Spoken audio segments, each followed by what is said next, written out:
Hello kids, मैं हूँ story aunty. आज आपके लिए एक चालाक कौवे की स्टोरी लेकर आई हूँ। एक बहुत ही खूबसूरत जंगल था। उसमें तरह तरह के परिंदे रहा करते थे। वो सारे परिंदे आपस में बहुत अच्छे फ्रेंड्स थे। छोटे बड़े नीले पीले तमाम परिंदे मिलकर रहा करते थे। दूसरे जंगल का एक कौवा बेहद चालाक था और वो अपने जंगल से आता और अक्सर इस जंगल के ऊपर से गुजरता और देखता कि सारे परिंदे कितने मासूम हैं, मिलजुल कर एक दूसरे के साथ रहते हैं। वो कौवा सारी बातें नोट कर रहा था और कुछ प्लान बना रहा था कि मैं किस तरह इस जंगल में आके इन परिंदों को बेवकूफ़ बनाऊं और काफ़ी सारा पैसा बना लूं। उस कौवे का तो काम ही यही था, मुख्तलिफ जंगलों में जाता और सारे सारे परिंदों के पैसे अनाज चुरा कर ले आता। अब उसने प्लान बनाया कि मैं इसी जंगल में आऊँगा क्योंकि इस जंगल के परिंदे बहुत ही मासूम दिखते हैं। उसको एक तरकीब सूझी। वो जंगल में नीचे उतरा और उल्टा होकर बेहोशी की एक्टिंग करने लगा। कुछ परिंदों ने जब देखा कि नीचे कोई कौवा है और वो बेहोश पड़ा है, तो वो भागे भागे सारे परिंदों को जमा करके लेकर आए। सब ने देखा कि एक कौवा उल्टा पड़ा हुआ है। सब ने उसे उठाया और कहा, कौवे भैया तुम कौन हो?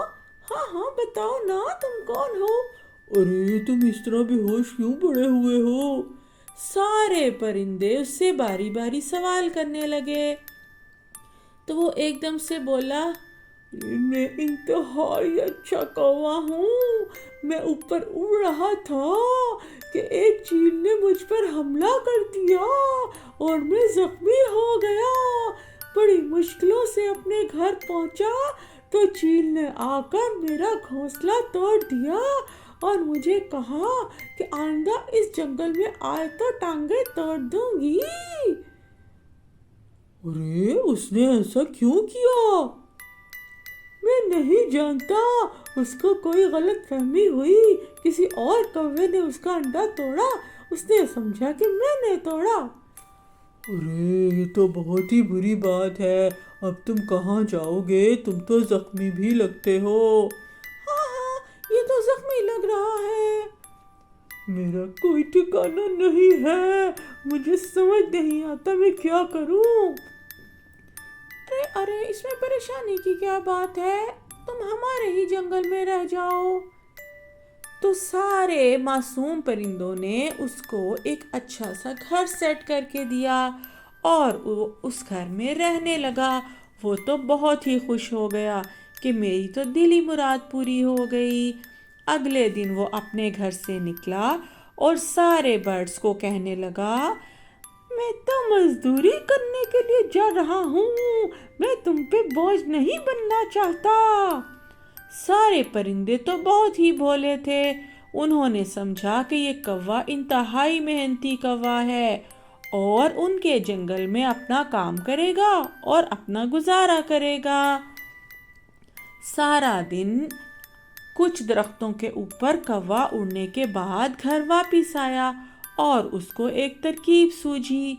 उसने सारे परिंदों को जमा किया और उनको कहने लगा, अरे तुम्हें पता है कि तुम्हारे जंगल में एक जादू का दरख्त है जिसके आगे कोई एक चीज रखो तो वो बहुत सी चीजें दे देता है। अरे क्या मतलब? कौन सा दरख्त? मैंने उसके कुछ बीज खाने थे। जब मैं खाने लगा तो वो दरख्त कहने लगा, मेरे बीज ना खाओ। तुम मेरे आगे जो रखोगे मैं उसको 2 गुना कर दूंगा। तो मैंने उससे बहुत सारे फल ले लिए। अरे हमें तो कुछ नहीं पता ऐसे दरख्त के बारे में। ये कहाँ से आ गया? हमें तो भी नहीं पता, हमें भी नहीं पता। सारे परिंदे आपस में बातें करने लगे। سب نے کہا کل جا کر ہمیں وہ درخت دکھا دو۔ تو پیارے بچوں، اگلے دن کوا ان سب کو اس پیڑ کے پاس لے کر چلا گیا اور کہنے لگا کہ دیکھو دیکھو، کل میں نے اس کا ایک بیج نہیں کھایا تو مجھے کتنا سارا پھل دے رہا ہے۔ تو اتنی دیر میں طوطا جو کچھ لالچی سا تھا بولا، اگر ہم اس کو کچھ پیسے دے دیں تو کیا ہمیں پیسے بھی دگنے کر کے دے دے گا؟ ارے ہاں، یہی تو وہ کہہ رہا ہے، چلو آزماتے ہیں۔ اگلے دن سارے پرندوں نے آپس میں مشورہ کیا اور سوچا کہ پیسہ کمانے کا یہ تو بہت ہی اچھا طریقہ ہے، ہم سب بھی امیر ہو جائیں گے۔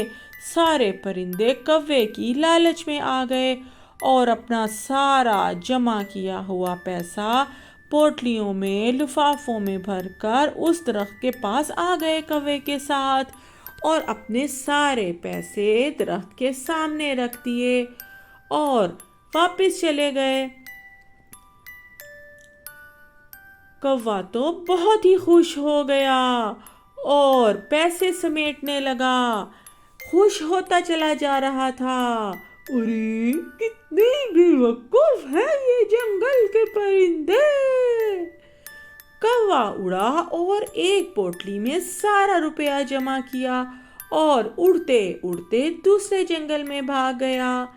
جب صبح ہوئی تو سارے پرندے جمع ہو کر خوشی خوشی درخت کے پاس پہنچے اور کیا دیکھتے ہیں کہ وہاں تو کچھ بھی نہیں ہے، ان کے کوئی پیسے بھی نہیں ہیں۔ وہ تو ڈبل ہونے کا انتظار کر رہے تھے۔ اب سارے پرندے سر پیٹ کر رو رہے تھے۔ تو دیکھا بچوں، لالچ تو بری بلا ہے، کبھی بھی ہمیں کسی بھی دوسروں کی باتوں میں نہیں آنا چاہیے۔ کوا تو بہت چالاک تھا، اس نے سب کے پیسے لیے اور بھاگ گیا اور وہ معصوم پرندے روتے ہی رہ گئے۔ تو کیسی لگی کہانی؟ جلد ہی ملتے ہیں اگلی کہانی کے ساتھ۔ Bye bye.